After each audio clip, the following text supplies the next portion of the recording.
What's with the hesitation? I'm scared Why? that it won't work. Ugh.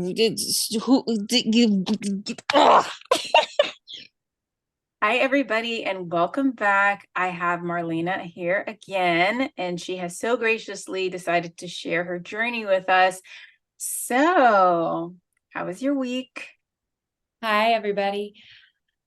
This week was pretty frustrating, not gonna lie. We really went back to basics, fundamentals, and got really specific and into nitty-gritty turnout details. And you would not let me move forward with anything until it was 115% turned out. And it was quite frustrating. And it took a lot of energy, a lot of physical and mental strength. And it was worth it. But I'm sure you have clips from class of me just exhaling in frustration.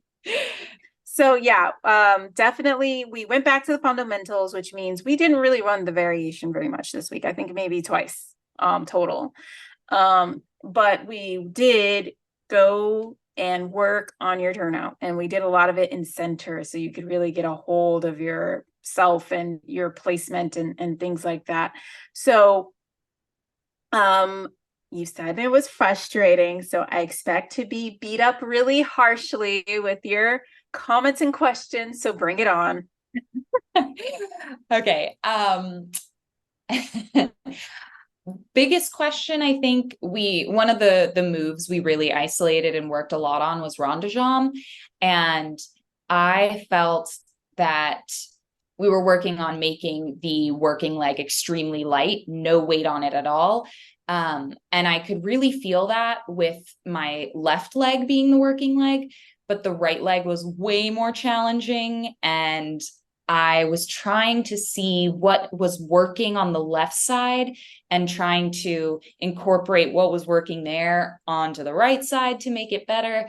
So I guess I'm just wondering what was really working on the left side. Is it because my left leg naturally turns out more, or is it because my right leg is stronger? So, one, you're correct. The reason it feels lighter and better is because your right leg is stronger and your left leg turns out more and it's more flexible. You have more ability to rotate your thigh on that side independently of the hip, which is what turnout is, right? So that's why it's lighter and tighter and easier for you to move. And number two, you have to let go of the idea that both sides are going to feel the same, right? Remember, if we're working, we know that we're not quite symmetrical. A lot of us have a certain amount of a dominance on one side or the other. Most of us are going to be usually right dominant, and you are not an exception to that rule. You are right dominant. So, with that in mind, I want you to go forward knowing that it's going to feel different, and also knowing that it's going to change. That one day your left leg and hip will feel stronger and you'll feel the ability to rotate more because you've been practicing turnout on both sides. This is also why we try to build with as much symmetry as possible. We're not always perfect about it, but we are always keeping symmetry in mind when we're doing ballet placement turnouts. The challenging side, when your left leg is the standing leg and your right one is the working one, you have to think of turnout. You really have to put turnout first, keeping all of your, I don't want to say weight, but I'm going to say weight because of where we're at right now. You're going to keep all of your weight on the standing leg. It's not quite how it works, but just for simplification, while turning out, you're turning out on both sides, but your turnout on the standing leg is leverage, and your turnout on the working leg is to move you. So the more you turn out on that standing leg, the harder you have to turn out on the working leg to make it light. That's why I say tight and light. The tighter your turnout, the more you turn out, the more that leg will move and the lighter it will become. Okay. Clear? Yes. Okay, cool. And then another question I had, we would work very specific specifically on the rondejambe, and then right after that we would go into pirouettes. And I could tell that was because they are related. I just would like maybe some more clarification or explanation how they're connected. Because to me, I feel like I'm going into a pirouette from a stagnant position, from a second or a fourth or a fifth. Whereas rondejambe is, we are circling the legs. So how do those two work together? When you rondejambe, so let's talk about rondejambe. You have that standing leg that's turning out for leverage. We talked about that a couple minutes ago, right? So that's leverage. And then you're using the working leg. It's turning out and it's moving that leg. The only way that leg moves is because of turnout, and it's light, right? You can pick it up at any time because it's turned out and light. Now take it off the floor and do the same thing, right? That is grand rondejambe en l'air, right? Now let's stop in second position en l'air, grand en l'air, and let's turn out so much that the leg moves our entire position, that we're facing en face.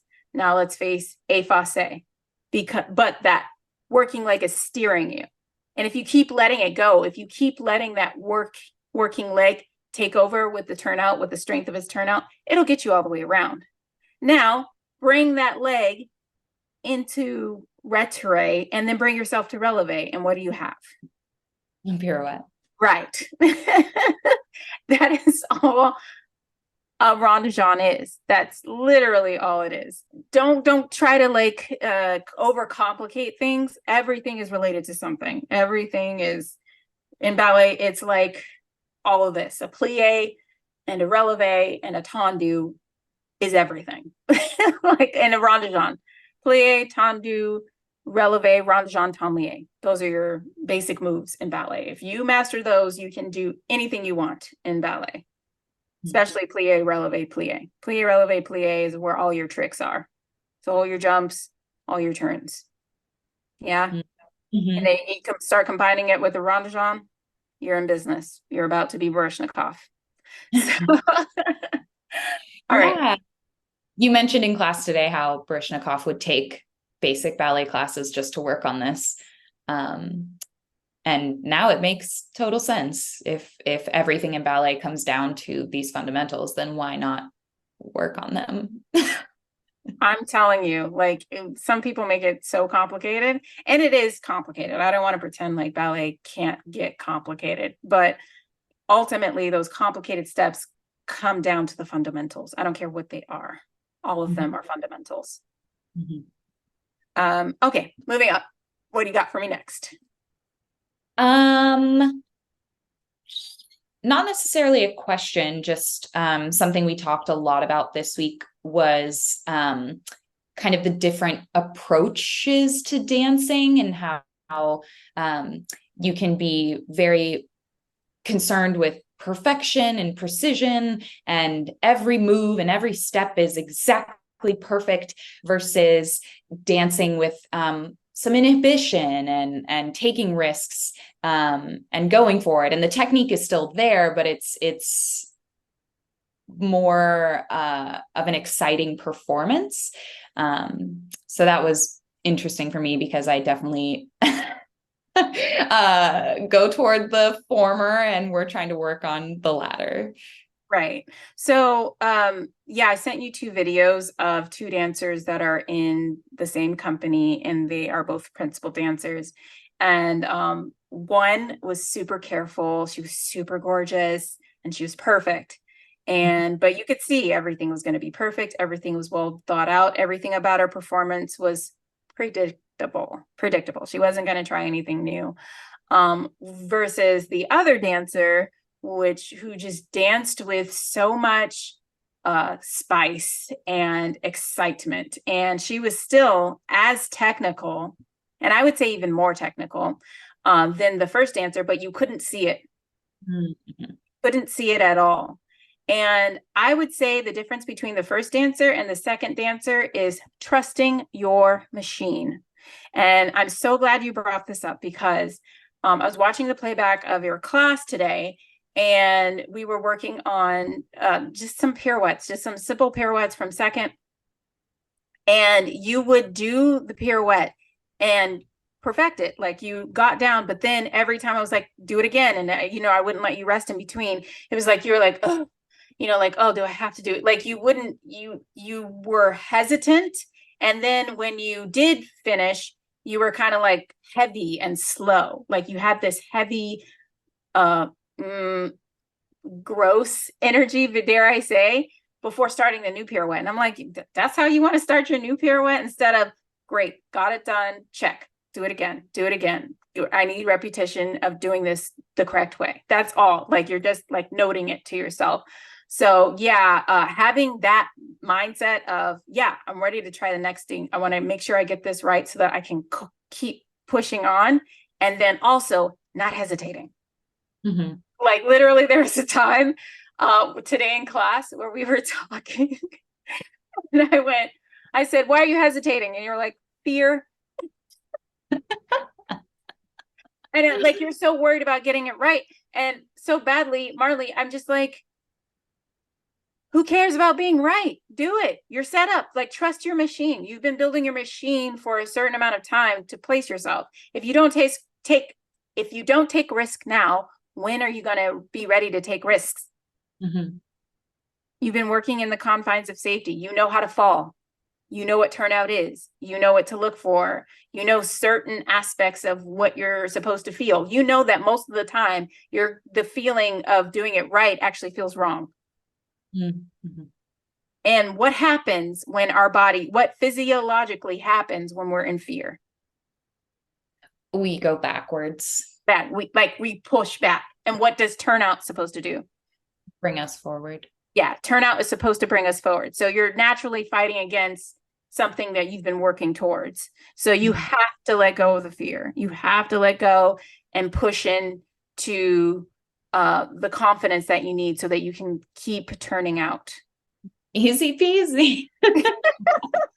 I know, I say all this like, oh yeah, you're going to be fine. I just have so much belief in you. And I think you have a lot of belief in yourself. That's why you're here. And so it sometimes gets a little frustrating to me to watch you beat yourself up so hard about something so trivial. Mm-hmm. Just keep going. That's all I can say, is just keep swimming. I was just about to say, I need to have Dory's theme song just in my head. Just keep swimming all the time. Right. Just keep turning out. That's it. Just with almost everything that happened this week where you were trying to find success in whatever you were doing, the answer was turnout. Mm-hmm. The answer is always placement and turnout. Just what part of it do we need to zone in on? Anything else? No, I think that's it. I'm excited for next week.